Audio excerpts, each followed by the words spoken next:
Floater limited ने issue किए हैं 60,000 8% डिबेंचर्स जिनकी फेस वैल्यू है ₹100 और इनको इशू किया गया है at a discount of 5%।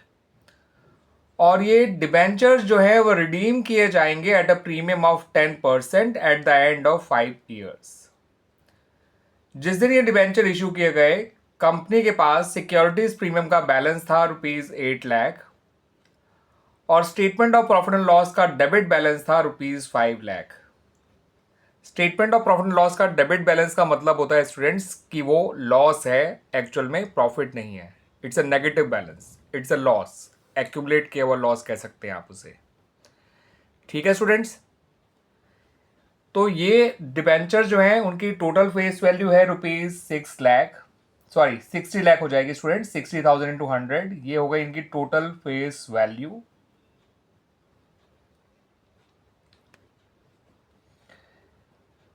Discount on issue है इनका 60 लाख का 5% निकालेंगे तो वो आएगा ₹3 लाख। और जो प्रीमियम और रिडम्पशन ऑफ डिबेंचर्स हैं, क्योंकि ये डिबेंचर्स प्रीमियम पे रिडीम किए जाएंगे वो भी 10%, तो प्रीमियम और रिडम्पशन ऑफ डिबेंचर्स जो है वो है ₹6 लाख, 60 लाख का 10%, जैसा क्वेश्चन में कहा गया है। Clear students? अब आपको यहां पर यह बात ध्यान रखनी है कि जब भी डिबेंचर्स डिस्काउंट पे इशू होते हैं और रिडीम प्रीमियम पे किया जाता है उनको, तो कंपनी जो है लॉस ऑन इशू और डिबेंचर अकाउंट जो है ओपन करती है अपनी बुक्स में और उसमें डिस्काउंट का अमाउंट और प्रीमियम और रिडम्पशन दोनों का अमाउंट जोड़ के लिखा करती है। तो ये अमाउंट हो जाएगा ₹9 लाख। ठीक है स्टूडेंट्स, अब ये जो लॉस ऑन इशू और डिबेंचर्स है उसको उसी साल राइट ऑफ कर दिया जाता है जिस साल ये डिबेंचर्स इशू किए जाते हैं। Clear students? अब अगर कंपनी के पास सिक्योरिटीज प्रीमियम का बैलेंस है और जितना भी वो बैलेंस है उसको आप लॉस से कंपेयर करके देखिए, ये बैलेंस फिलहाल सिर्फ 8 लाख है और लॉस ऑन इशू और डिबेंचर जो है वो 9 लाख है।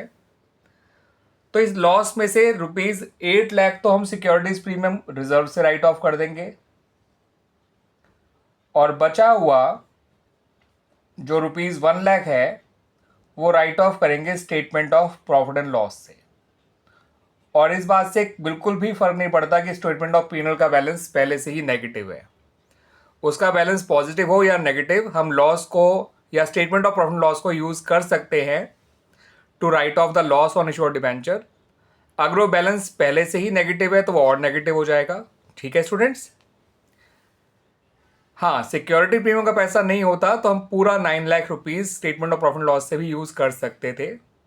ठीक है, अब क्योंकि यहाँ पे सिक्योरिटी प्रीमियम था इसको राइट ऑफ करने के लिए 8 लाख, तो हमने उस लॉस जो कि ₹9 लाख है उसमें से 8 लाख सिक्योरिटीज प्रीमियम से राइट ऑफ करना है और 1 lakh statement of profit and loss से। ठीक है, जब इस लॉस को राइट ऑफ कर दिया जाएगा through security premium and through statement of profit loss, तो आफ्टर दैट सिक्योरिटीज प्रीमियम तो बिल्कुल भी वो नहीं बचेगा, वो पूरा यूज अप हो गया और लॉस का balance, statement of profit loss का बैलेंस जो पहले से ही डेबिट था 5 लाख, वो बढ़कर हो जाएगा ₹6 लाख। ठीक है स्टूडेंट्स, मैं ये सब बातें क्यों बता रहा हूँ आपको, क्योंकि जब आपसे क्वेश्चन पूछे गए हैं इससे रिलेटेड आगे, उनमें ये सारी इंफॉर्मेशन काम आने वाली है, तो आप पहले ही क्वेश्चन को ढंग से समझ लीजिए। ठीक है, अगर कोई आपसे ये पूछे कि कंपनी को कैप अमाउंट कितना रिसीव हुआ है फ्रॉम द इशू और डिबेंचर्स, तो उसके लिए टोटल फेस वैल्यू में से सिर्फ डिस्काउंट के अमाउंट को माइनस कर दीजिएगा। कंपनी को जो अमाउंट रिसीव हुआ है फ्रॉम द इशू और डिबेंचर्स वो हुआ है ₹57 लाख। तो मैंने आपको स्टूडेंट्स एक एक चीज बता दी है यहाँ पर। अब इससे जुड़े हुए जो 3 क्वेश्चन आपसे पूछे गए, आइए उनको एक एक करके सॉल्व करते हैं या उनके जवाब देते हैं।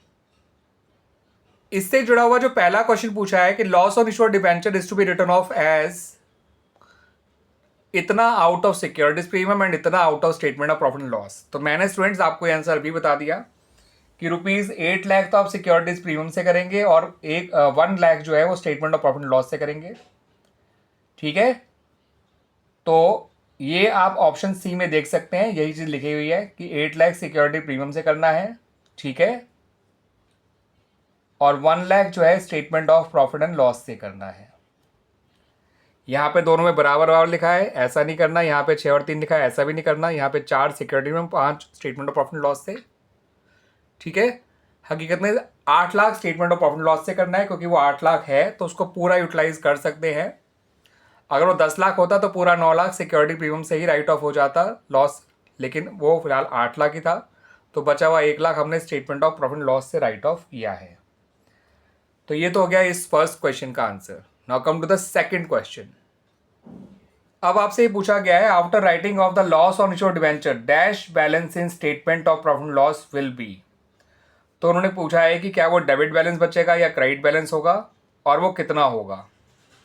तो स्टूडेंट इसका भी मैंने आपको जवाब दे दिया था। वो बैलेंस पहले से ही ₹5 लाख डेबिट था स्टेटमेंट ऑफ पीनल का, और 1 लाख से वो और डेबिट हो गया है for writing off the loss on issue debentures.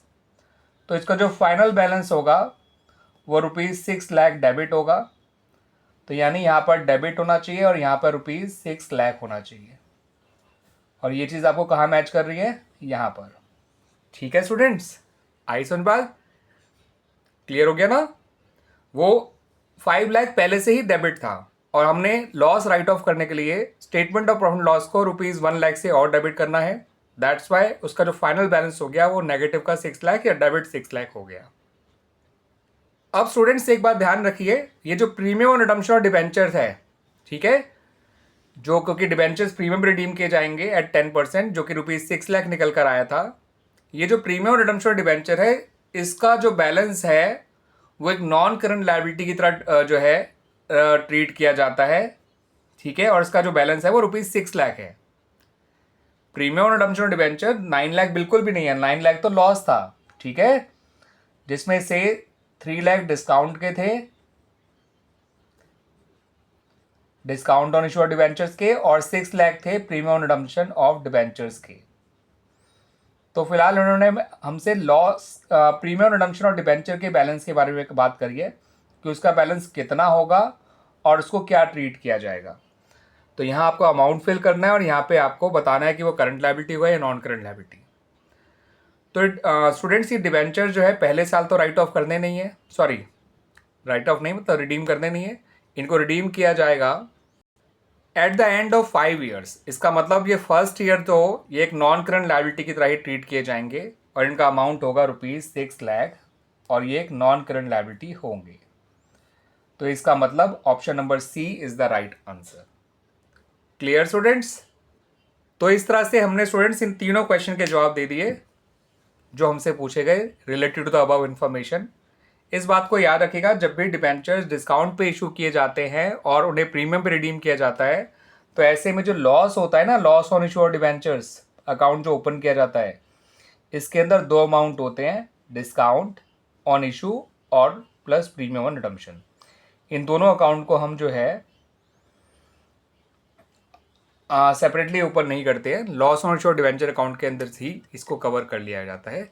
Discount को भी अलग से डिस्काउंट को शो नहीं करा जाता है। क्लियर।